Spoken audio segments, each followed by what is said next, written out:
Hey y'all, what's up? My name is Lynae Vanee, and welcome back to The People's Brief. I'm just gonna jump in with the hard truth. The fact of the matter is we are living in unprecedented times. Again, every time we think there's a little bit of precedent in the room with us, we are faced with yet another new normal. Yeah, and it's looking like 2025's new normal is fascism. This particular brand of it, as you know, includes attacks on DEI, Black people, people of color, and our general rights as American citizens. Tossing the economic hardships coming our way because our president is insistent upon a global trade war, and one might just want to wash their hands with the whole America thing altogether. Also again, over and over again, I be trying to tell y'all that we need to get up out of here. But where will we go, right? Times like these inspire the people to revisit the question we've been asking ourselves for decades. Why don't we just build our own shit? Why can't we divest in the so-called American dream that was never meant for us anyway and build our own institutions, our own communities, support our own livelihoods? Some of y'all never wanted integration in the first place, and it shows. But while some of us have been debating in barbershops or in think pieces on the TL, some of us have actually been getting to it in that regard. So the short answer is that we can, and we have built our own. The longer answer may require a little bit of a history lesson. By now, many of you have probably heard the tragedy that befell the Greenwood District in Tulsa, Oklahoma in 1921. Thanks, Watchmen. We, the Blacks, have a long history of saying, let's bounce, girls. Let's blow this popsicle stand. Make like a tree and leaf, if you will. And we built thriving communities run for us and by us. The whites, however, they hate to see it. They canonically hate to see it. So it isn't just a matter of making the decision to separate ourselves from what is no longer serving us and taking the necessary steps to follow through. We aren't the problem. White supremacy is the problem.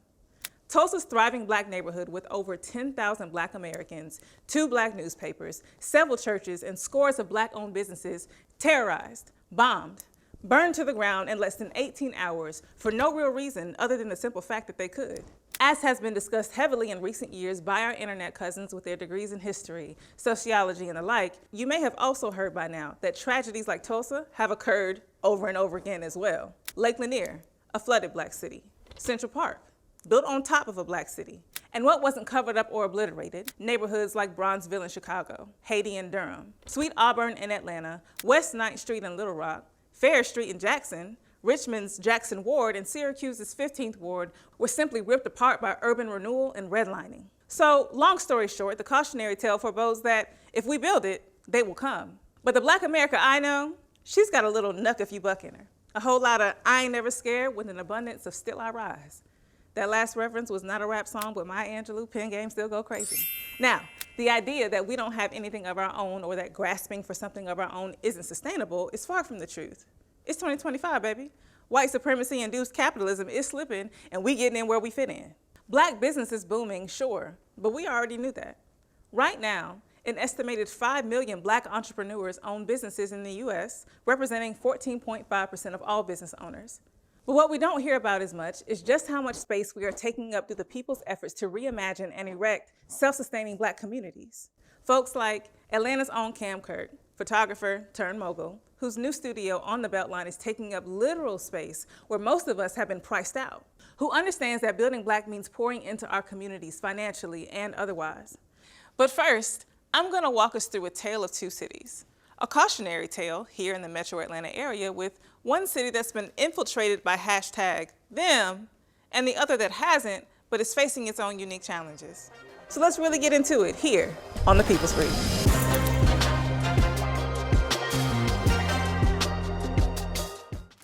Lynae, we need to focus on building Black. They need to bring back segregation. We need another Black Wall Street. Yeah, listen, I hear you. I hear everybody. Nobody's not making sense when they say these things. However, there's a lot of nuance we miss in terms of what it takes to build thriving Black communities, and the dangers communities are highly susceptible to if they cannot capitalize on their own potential on their own. Let's take a closer look on a cautionary tale of 2 cities. Meet South Fulton, a city just outside of Atlanta proper, home to a lively, tight-knit, and well, Black community. Dubbed the moniker Blackest City in America, not because of its bevy of chicken spots or soul food center bruncheries or the occasional squabble up on the South Side, South Fulton is home to a population that is 92% Black. And that's what makes it hip hop. Other cities can be Black, sure, but that's a whole lot of skin folk in one place, you know what I'm saying? It's a city that keeps an average household income above the national average.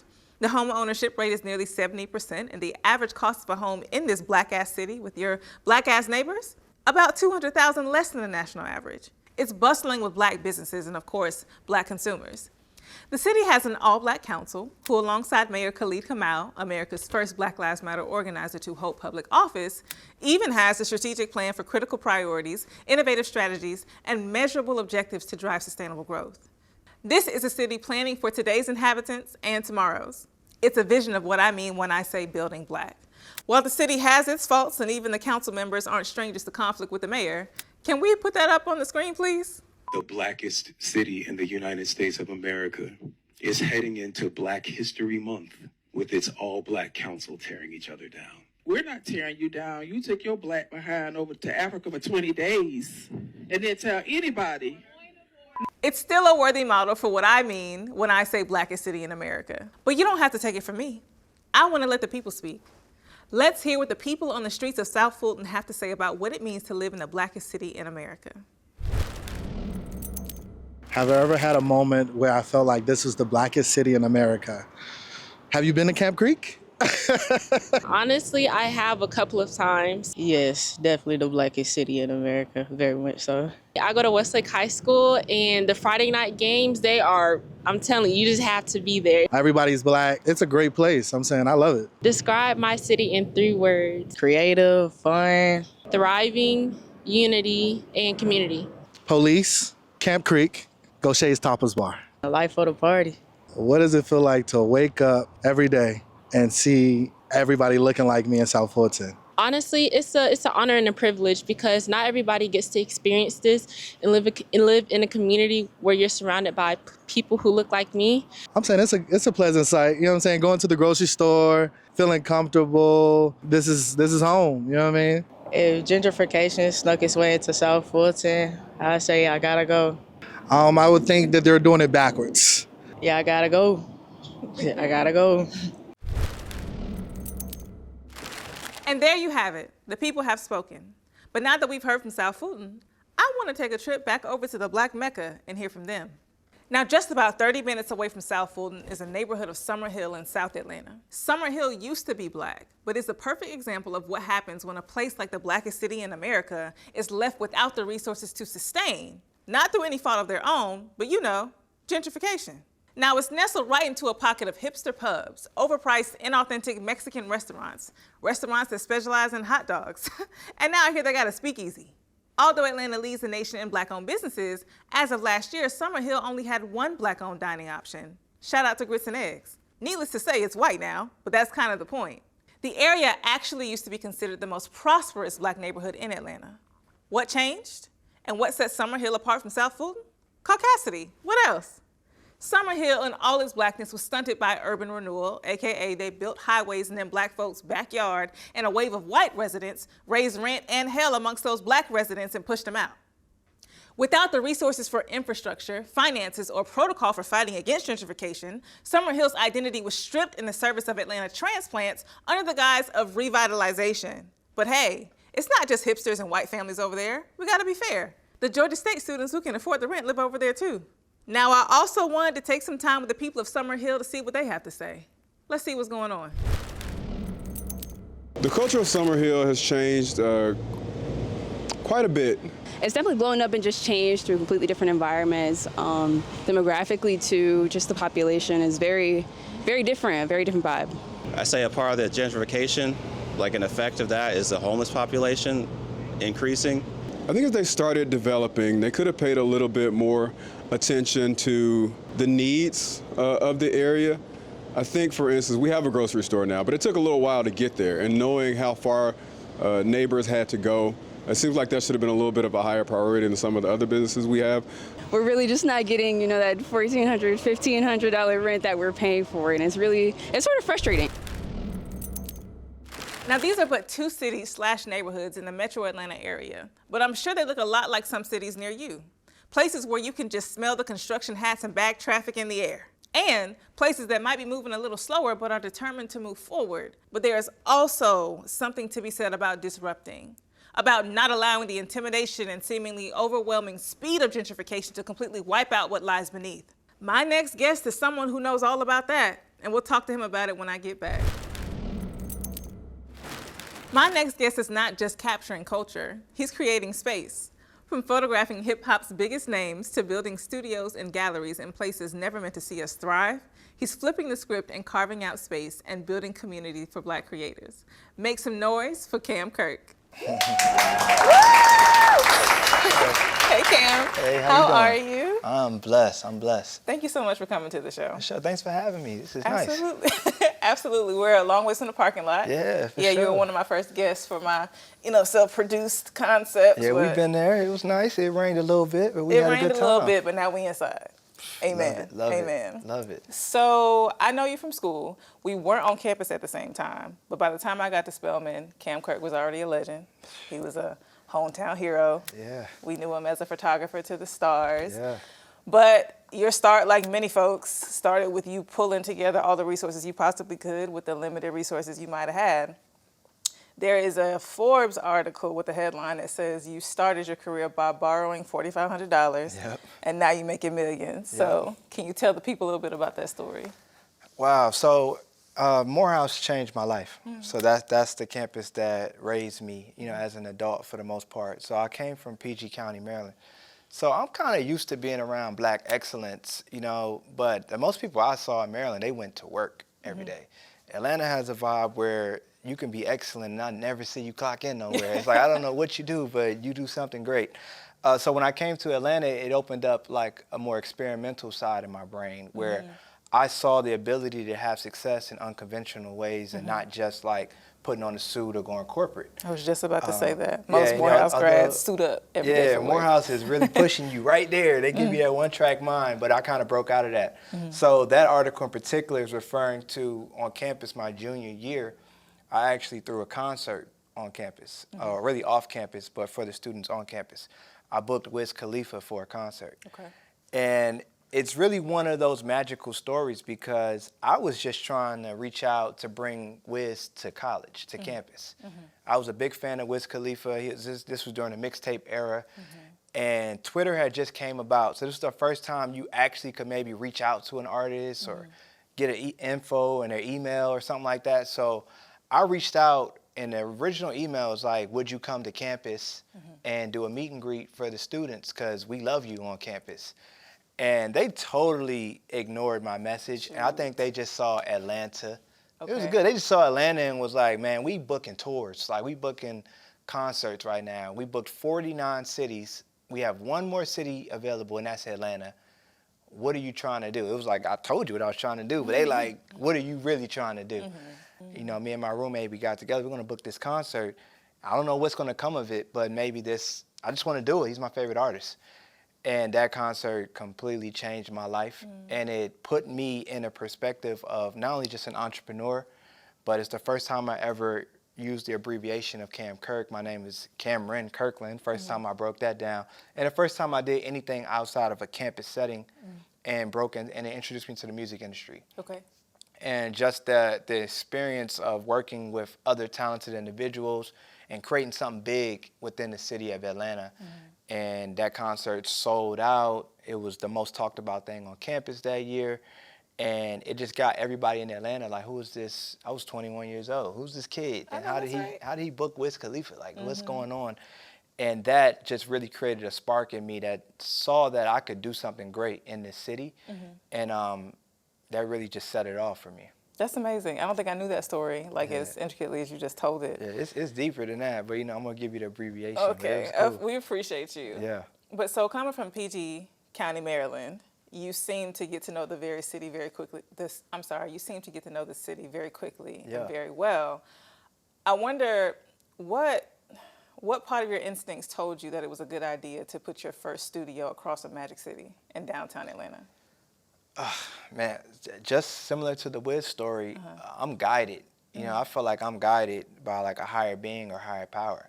So what ended up actually happening by the grace of just God and higher being, I actually got my original Cam Kirk Studios without having to put an application in, without having to show proof of income, without having to be buttoned up and polished.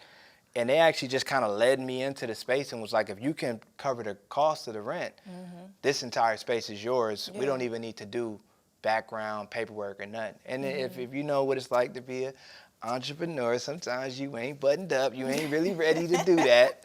So that was really a blessing. Yeah. And I was able to really just step into it and own it, and was like, well, if I'm gonna do it, I'm gonna do it. And that sparked Cam Kirk Studios. I feel like you've worked wonders with the hand that you were dealt. You have, that space has not just been open for your benefit or even the people you've taken under your wing to train. I've seen you bring in young people, young creators without a resource in the world to connect them with other creators, teaching lateral movement. And something like the arts, is just we don't get a lot of support. So to see you focus on that to build up community in that way, not just to bring in income, but to bring in skills and to bring in all kinds of opportunities for them. What made you move from this extremely Black area to a place like the Beltline that's trying its damnedest to be white? They trying, but we have a Black CEO of the Beltline, you know, that's actually working to combat that and keep it where it needs to be. But to be honest, we were at our downtown location for 7 years. Okay. And we made history in that location. You know, we're a creative space, so if you're not familiar, we're a photography studio. You can book us out for a photo shoot, video shoot, and we've had everybody you can think of shooting there. We did over 30,000 photo shoots in that space. Yeah. We made history in there. And I think it's important to see, for people to see, you know, a 100% Black-owned business be able to infiltrate these areas in these locations and still be able to bring that same community feel. We moved to a new location. We didn't up prices. We actually lowered our prices. Like, we actually made it even more inclusive for people. We didn't just take it and say, well, we here now, moving on up. We kind of had a different approach to that move. So it was just time, you know, quite frankly, it was time. Okay. So if you could give us like one sentence, what would you say you're bringing to the Beltline? We're bringing community, true community to the Beltline. Black community, we're bringing creative community, and we're bringing like back just, you know, that Southern hospitality that I fell in love with Atlanta, where people speak to you, people care about your well-being, people actually, you know, want to know what you have going on and are down to collaborate. You know, collaboration is one of the synonyms I think existed with Atlanta for so long, what made this city so special. We saw collaboration in music, we saw collaboration in entertainment, and we're bringing that spirit to the Beltline now. So we're welcoming, and we're down to collaborate, and we hope that a lot of collaborations come in our building. Thank you so much for coming in, Cam, and dropping gems. You're not just taking pictures, you are making history. Y'all, please support his work, his studios, and support the movement. We'll be right back with more on The People's Brief. Welcome back to The People's Brief. We are very grateful for people like Cam who are disrupting these areas that already seem to be taken over. But what about the spaces outside of these major cities where ownership is still very much accessible to us? So, I know we just told a tale of two cities, but now I want to talk to you about the land underneath them and the land underneath all of us across this country. Roughly 400 years ago, the slave trade brought our ancestors to America, primarily to work the land. We worked tirelessly to tend to fields that fed white people's families while we starved and filled their pockets. And since then, our relationship with the land of this country has been complicated, to say the least. But in a country that created a contentious relationship between Black people and the land from the start, from farmers to urban developers to real estate investors, we've rebuilt that relationship and worked to reclaim the power in the soil we stand on. I went to talk to one game-changing group of men that's rebuilt the relationship for themselves so well that now they're starting to teach others how to do the same.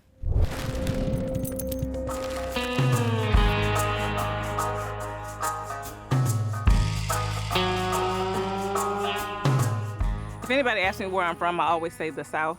I can't say I'm from Atlanta, whatever, but I came up mostly here, but my mother's family in Mississippi and my father's family in North Carolina. Something they have in common is just a whole lot of land, and I didn't really understand what it meant growing up, but on my mother's side, it's really interesting because the family didn't go too far, and so every house on the strip is an aunt or an uncle, and people build houses behind their parents' houses, and we just convene there. Like, that's our heart, that's where we are. And in North Carolina, cultivating that land, my grandfather to this day has these beautiful rows of collard greens, and people come get collard greens from him. So it's all very much reminiscent of that, and knowing what I know now, knowing that counties are coming from my family's land, knowing that actually we had a whole beach on my daddy's side of the family, and that had to be purchased from us so we wouldn't go bankrupt, and it no longer belongs to us, that the white folks who own it now let us use it on family reunions. It just brings up so much. And I know that we think of rural areas as outside of cultural consciousness or is outside of what's sexy. It's ours, you know, and I don't like to do what ifs and think about, oh, what if we had 40 acres and a mule? That opportunity missed us, whatever, but it's not to say that it's too late for us to go back to doing that.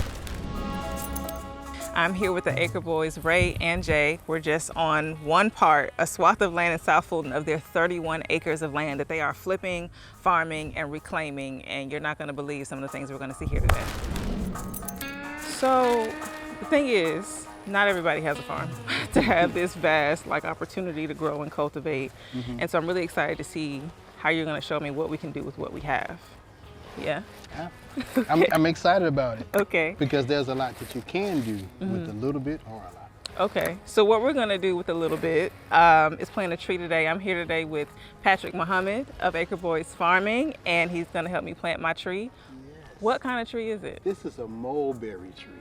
Okay, it's not an ordinary tree. It's a special tree. And for the people at home and for me, what's a mulberry? A mulberry is a little berry similar like blackberries. Okay. Mulberries have medicinal purposes as well. Okay. They're also excellent for your eye health. Okay. Heart health. Right. So we try our best to create this as a space, a garden where we can heal ourselves. Okay.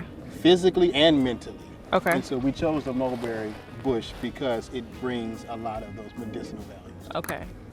Are they delicious? Oh, scrumptious. Okay. Okay, great. All we need to know. Fantastic. That's right. Now, another question I have for you is, so many people believe that farming is something that's just disconnected from everyday society and everyday life, but there is value in the autonomy that being able to use that green thumb brings to you. Yes. Like, what would you have to say about that? Yes. Well, you know, I too have a 9 to 5, as they would say. Okay. And I'm a first generational farmer. Okay. And my father said something to me that really hit home. He asked me, could I leave my son my principal's parking space? I was like, no, Dad, when I get out of here, they have a new principal in the next day or so.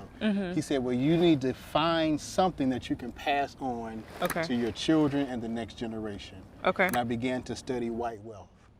And what I saw in white wealth was the wealthiest families had a farm in their portfolio somewhere. Okay. Now, my follow-up question is, how long is it going to take to get these mulberries? Because the tariffs and the prices and the taxes and such is making it difficult for me right now. Absolutely. And I need the fruits and veggies. Absolutely. Well, you can't go far unless you start. Okay. Too often we want to get to the end, but don't want to go to the beginning. So we have to plant the tree. We have to put the seed in the ground to get to harvest. This microwave society, this drive-through society is too quick. No, it takes time. So we're going to plant this tree today. Okay. It's a mature tree, so it's about 2 years old. Okay. So we'll have fruit this summer. Okay. And then it will produce from generations to come. Okay. Can I name the tree? Oh, absolutely. Okay. What do you want to name I've the tree? decided I would like to name it Pearl. Hi, Pearl. My great-grandmother had a magnolia tree outside her land in Mississippi, and it's not hers anymore. So Pearl is going in the ground, and we're going to make something new.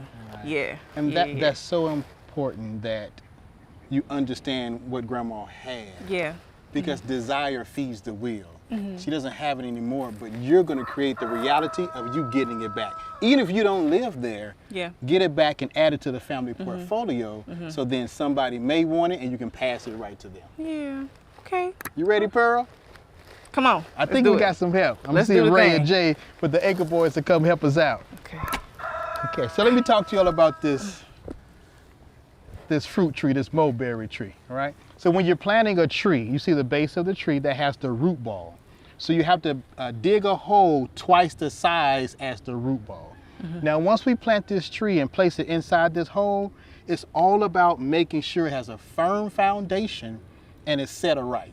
Okay. Right? So it says train a child in the way they should go. When they go, they should never go astray. So if you start off on the same line, but you start to deviate over time, look how far you have come. So if we don't plant this tree right, Pearl gonna be growing crooked. Okay. So we gotta make sure we do it right, okay? Okay. Okay, so I'm gonna lift it, and then Ray and Jay is gonna add some dirt. Now, what I need you to do, Lynae, Okay. you gotta make sure it's straight. Okay. So if we leaning a little bit, you got to tell us. Okay, I got All you. right, y'all ready? Let's go. Okay. So I'm gonna come on this side, Okay. and I'm gonna give it a good lift. Okay.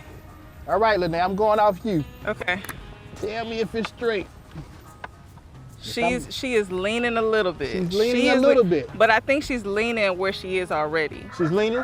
So what we have to do, sometime in life, you need a little support. My God. I know that's right. So what's she gonna lean on? We gonna push her this way? So what I'm gonna do, I'm gonna pull it this way, and I'm gonna add some support here. You see how they straighten up right there? Yep. And then I'm gonna make that adjustment over here a little bit. Pull it here a little bit. Give it to her there, right? Okay. How's that look? Perfect. So now in life, once you're set on the right path, it's up to people around you to kind of, hey, you're leaning a little bit, you know, you're going crooked, right? And that's what we have surrounding you today, Lynae. We got the team Acre Boyzz forming, because we got to set our community straight. And with you, Symbolism. we know we can do it. So Lynae, we talked about how important it is to have that foundation. So with you being here and you naming this tree Pearl, I want you to help us set that firm foundation. So go ahead and add that dirt right there on your side. And then I'm gonna have Ray give us some on the back side. And Jay, you're gonna button us up and put it on your side. Let's go. Yay. Now Pearl has a solid foundation. In a couple of years you come back and we're gonna make mulberry muffins. Okay. Okay. Hey everybody, what's up? I am here with my girl Ernestine. I gave Ernestine the name today because she did not have one before meeting me. And I just thought we should be friends, you know? Anyways, Ernestine and I are gonna walk through some things with the Acre Boyzz to talk to you about practicality and using the space that you have. So right here we have a chicken coop, a mobile chicken coop, Okay. because sometimes we don't have enough space. Okay. So this coop you can have in your subdivision backyard. You just don't need a rooster. So a rooster is a male chicken, that's what we hear, and the hen is a female chicken. She's not gonna make any noise. So with only hens, you can get eggs in your backyard because you'll get an egg every day without a rooster. Oh, now see? Somebody told me I needed a rooster. You need a rooster only to fertilize. Okay. But the hen, a mature hen, will lay an egg every day. Okay. One egg a day. So for those of us who were wondering where to get our eggs from, go and get you one of these. Yes, Yeah. yes. And so, Lynae, we actually hatched these chickens. So we got the eggs, we took them in, we incubated them. In 21 days, you hear a little peep. And now she's about 5 weeks old now. Aw, you're such a pretty girl, Ernestine.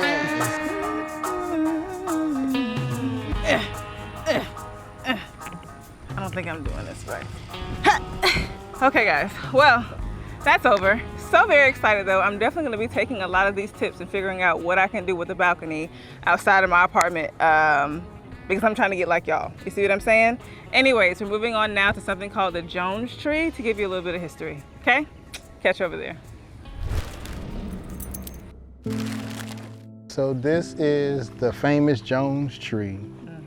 And, you know, as I think about, I have children that pass by on school buses. It's different to read about or have a picture, but can you imagine children seeing bodies hanging? Yeah.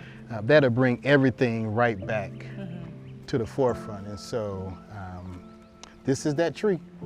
What kind of tree is it?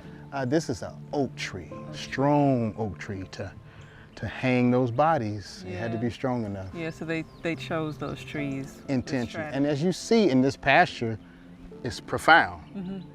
This tree was used, and it was used for what I know. Yeah. I'm sure there's more that I don't know. Strange fruit. Strange fruit. My family and I bought this property in 2018. We purchased from the Jones family, thus Jones Road. They had owned the property since 1908. Okay. Well, shortly after we had the property, a young lady came by to ask us, could they do a reenactment? Okay. And I was like, reenactment of what? And so she began to explain that this Jones tree is famous for a hanging, a lynching. Okay. A lynching of a white police officer and a black male. Okay. And of course I denied the reenactment because I didn't want my children to see this on their property. Of course we feel and know that this was slave property, but to have that up close and personal, I didn't want that imagery in their mind. So when we were planting the tree earlier, you said to me, he who plants a tree, his grandchildren consume from that tree.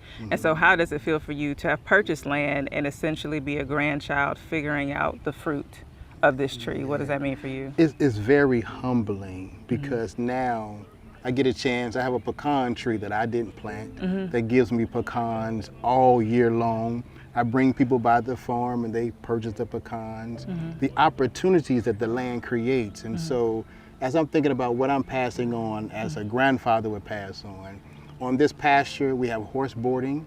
So my sons maintain these horses for individuals and they get paid for that. And then we offer rides here on the property and there's another way of creating income. So generational opportunities are happening because we have the land. And so that tree that our ancestors was hung from is now the tree that feeds us.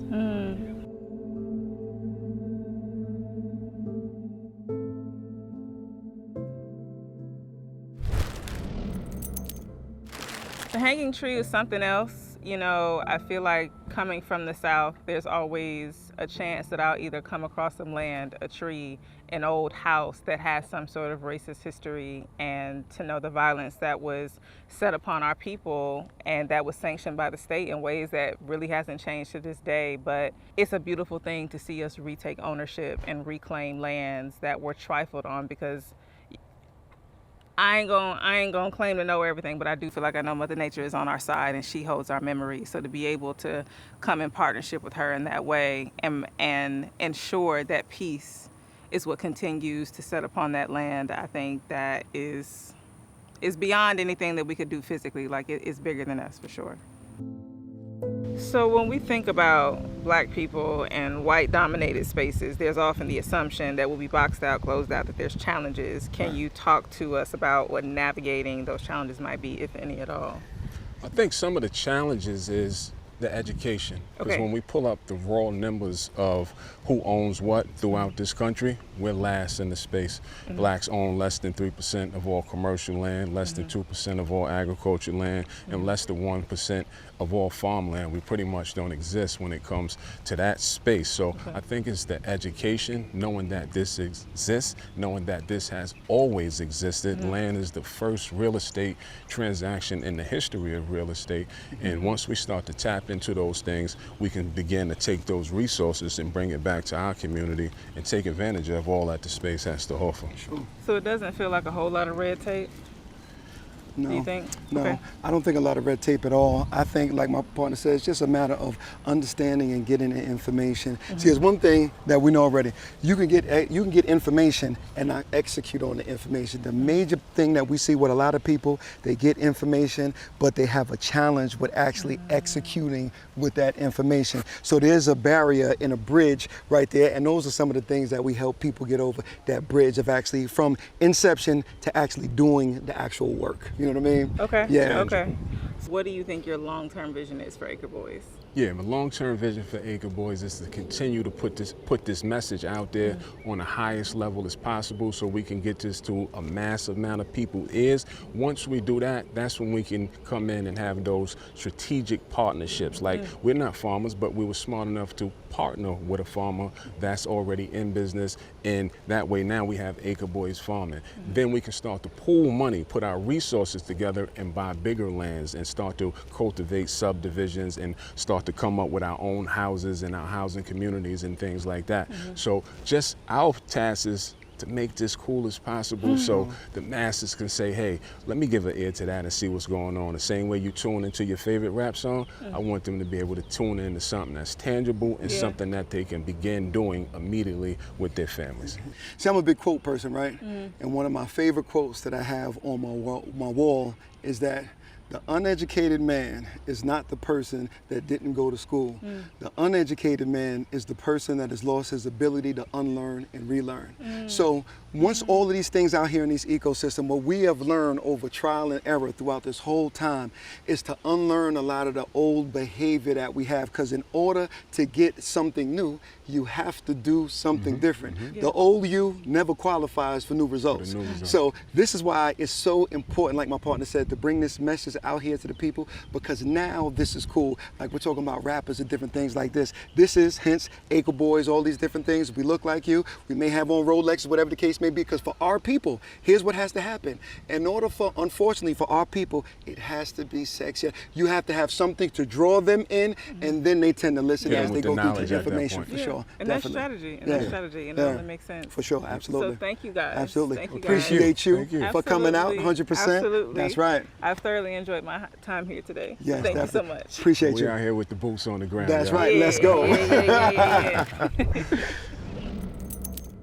As has been evidenced in today's episode, there is real-life, effective pushback in the face of New Age colonization and Reconstruction.